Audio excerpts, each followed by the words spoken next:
All right, we got to do a quick recap of Canelo versus Triple G, the trilogy. So with that being said, roll that beautiful bean footage. Hey, hear him. Down goes Frazier. Down goes Frazier. Hey, what's up with it, family? It's Hot Boxing Minute, your favorite pharmaceutical engineer turned boxing analyst, back at you with that uncut realness. We finally got a conclusion to the trilogy to Canelo Fight Week, the face of boxing. Arguably, I guess if you live in the UK, you could say it's Anthony Joshua. Anyways, we finally had that trilogy fight. Might have been 4 years later than most of us wanted, but regardless, we finally got to see the conclusion of the rivalry that was Gennady Golovkin against the face of boxing, Saul Canelo Alvarez. And I'll be honest with you, I thought it was anticlimactic. Sorry to the Canelo fanboys if it upsets you, but that's how I saw it. And I think most of us watching that fight would at least somewhat agree that it wasn't as action-packed as we thought it was going to be. It was probably the least action-packed out of the three fights between all three of them. I believe one of the judges had it 116, 112. And if I'm not mistaken, there were two cards, 115, 113. Some order of that. Either way, I kind of thought all those cards were incorrect. At most, I gave Triple G 3 rounds, y'all. I think some people wanted to be generous and give Triple G that first round, that feeling out touchy round, but I wouldn't have even given him that, you guys. I gave Triple G rounds 8, 9, and 11, and that was about it. So, yeah, when it comes to Canelo Alvarez and Triple G, those first two fights were hotly debated, highly contested, but with that third fight, I'll be honest, I could only give Triple G rounds 8, 9, and 11, realistically. What did y'all have for that fight? Let me know in the comments section. Let's chop this up. So, intriguing stuff going on in that boxing event. They say there was no buzz around it. It was a sold-out event at the T-Mobile Arena. If I'm not mistaken, it was almost 20,000. Definitely above 19,000. It was a full house. I don't know what the live gate is. The last one, if I'm not mistaken, was something like 24 million. Don't quote me on that. I could be wrong, but if I remember reading it correctly, it's like 24 million was the last fight. And it was only like 14,000 or 15,000 at the last fight. But this one, if you saw it during the broadcast of the main event, it was packed. Canelo Alvarez, Triple G, they both still have a loyal following. They both still have their fan bases. I don't know what the pay-per-view numbers are going to look like. I was at the homies pad. We ordered it. Had the Hennessy. It was an awesome event. Now, like I said, I gave Triple G rounds 8, 9, and 11. Let's talk about those punch stats. Definitely not as high an output as we expected from either fighter. Canelo Alvarez, as of late, especially leading up to that Dimitri Bivol fight, was one of the lower volume punchers in the game. Definitely, I think, enamored with his power, to say the least. I think we can safely say that Canelo was more reliant on setting up traps, breaking down the body slowly, and then using that body work and investment to break down his opponents later on during the fight, as he did with guys like, Caleb Plant, Callum Smith. Even though he didn't stop Callum Smith, he definitely had Callum Smith to a halt, incapable of really letting off any offense at the end of that fight. But this fight with Triple G, very anticlimactic. I had Canelo pretty much dominating the first half of that fight, and then Triple G kind of made a rally. Towards the end of that fight, like I said, rounds 8, 9, and 11, I gave to Triple G. I gave that final round to Canelo, but it really was an anticlimactic event overall.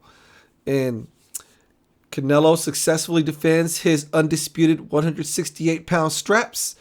I believe his record is something like, I don't want to misquote it. I want to say it's like 62, 2-2. He's got something like 64 fights. Hold on, let me look this up. I can't believe I don't have this memorized. I should have it memorized by now. But, yep, Canelo Alvarez's current record stands at 58, 2-2. So that is 62 fights altogether. Been fighting since he was 15 years old. I think Canelo Alvarez needs a break. The man has been on quite a tear, fighting 2 to 3 times a year for the last few years. And I'm going to keep it honest with you. Two things I noticed from this fight, and it's not going to be good about either fighter. As far as that trilogy fight with Canelo and Triple G, two things that stood out the most for me is that Triple G is getting old. And it seems to me that Maybe Canelo Alvarez might have hit his prime because we didn't really see too much significant improvement like we have in previous fights. So we might just be witnessing the very peak and the end of the peak that is Canelo Alvarez. But I mean, hey, the guy's like 32 years old. Father Time was bound to catch up, but he is still the face of boxing. So who knows what Canelo Alvarez's path is in the future. You've got David Benavidez breathing down his neck heavy. If I'm not mistaken, he is the mandatory challenger lined up next. But, there's a lot of hoopla going on in the post-fight press conference.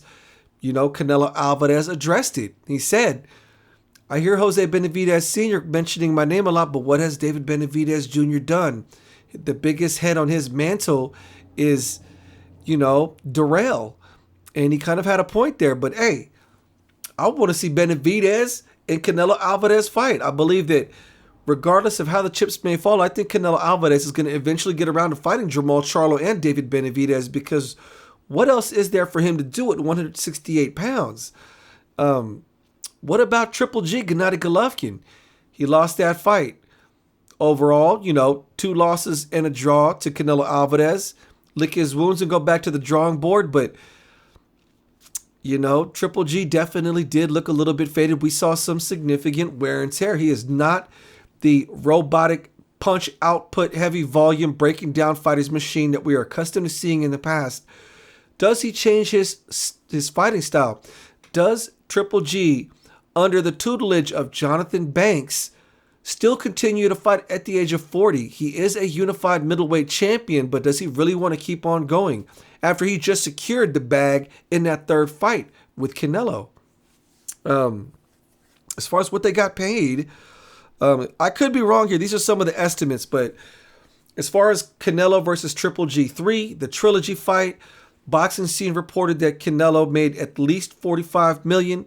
Golovkin was set to make at least $20 million. Once they get all the pay-per-view totals, it could be higher than that. Who knows? But that's not a bad take-home pay for either fighter. Welcome to boxing. When you're fighting the face of boxing, you get paid those crazy funds. So, Gennady Golovkin, Triple G secured the bag, and he has his options open at middleweight. The other champions are, Triple G stated in the post-fight after the decision was read that he lost to Canelo that he still wants to stay fighting, that he still has 2 of the straps. He's still a unified middleweight champion. To his left, he's got Janibek Alemkhanali with one of the straps, and he's got Jermall Charlo with the other strap. I say, hey, fight them both if Triple G is so hell-bent on still proving that he's a factor at 40 years old, but I would prefer if he just retired. It's a Hall of Fame career. Call it a wraps. Let's talk about Jesse Bam Rodriguez. Listen, the fight card was stacked, and there's a lot of fighters I could talk about. We could talk about the Ammo Williams performance. We could talk about Diego Pacheco. We could talk about Mark Castro, but I'm not going to make a 30-minute video analyzing all of them. I want to talk about the co-main, or I guess the undercard to the main event, Jesse Bam Rodriguez against Israel Gonzalez. It went all 12 rounds.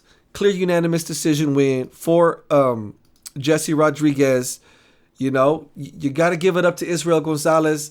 He came into the match, I believe, what was his record? 28-4-1. He's now sitting at 28-5-1. Prior to that, he had gone the whole distance with, guys like Roman Gonzalez, Kal Yafai. His only stoppage and his loss up until that point was against Jerwin Oncajas. He lost a unanimous decision fight to Arhi Cortez, the one who just took that fight last weekend when who did Arhi Cortez fight? I'm totally forgetting right now. Juan Francisco Estrada. So, yeah. Israel Gonzalez coming into this fight was a solid dude. Now, I think a lot of people, Bam Rodriguez going into this fight, the general public wasn't really sure who Israel Gonzalez is. I think the general public and the general boxing fans are just now starting to watch the super flyweight division, but Israel Gonzalez was a legit dude. He went the whole distance with Kal Yafai and Roman Gonzalez, his only stoppage in his career up until that point. Like I said, Jerwin Oncajas, he was a tough dude, and he went the whole distance in a very competitive fight with Bam Rodriguez. Now, Bam Rodriguez. Let's talk about Bam Rodriguez making a successful second defense of the WBC strap. Bam Rodriguez is one hell of a fighter, y'all. On 6 days' notice, he won the WBC super flyweight strap from Carlos Cuadras, one of the super flyweight kings. And then he beat the Rat King Sarissake Sorungvisai. And then, for the third time in a year, got another victory over Israel Gonzalez. Bam Rodriguez is my pick for 2022's Fighter of the Year. You got a better suggestion? Let me know in the comments section. Let's chop this up. Much success to Bam Rodriguez. Him under Robert Garcia is clearly a great combination. I recommend both Bam Rodriguez and, Canelo Alvarez take a break. They've both been grinding, burning the candle at both ends. And I think we saw reflective of that in their performances in this event. I think we could probably get better performances out of Bam Rodriguez if he's not fighting so often. But hell, he's laying one hell of a foundation for himself. And Canelo, take a damn break. That man has been on a tear, fulfilling contractual obligations, chasing undisputed, taking on the biggest challenges. Critics be damned, man. Canelo, I'm sure he's tired. I think one of the things you got to take note of was Canelo apparently had a torn ligament in one of his hands, his right hand. So the man is fighting with an injured hand and still beat Gennady Golovkin. More power to Canelo Alvarez for fighting through adversity and a broken hand. If I'm not mistaken, they said something like it's going to take 11 weeks post-surgery for it to heal up. I think he should take a break. Fight less times a year. The man has earned the right at the very least. Anyways, folks, that's a recap of the trilogy between Gennady Golovkin and Canelo Alvarez. Let me know what you think about both of those fights. What's in store for the future of Gennady Golovkin? What's in store for the future of Canelo Alvarez? Let me know in the comments section. Hit that like button if you haven't already done so. Are you not already following the channel? Y'all already know. This is Hot Boxing Minute, the future of boxing analysis on social media, y'all. Peace.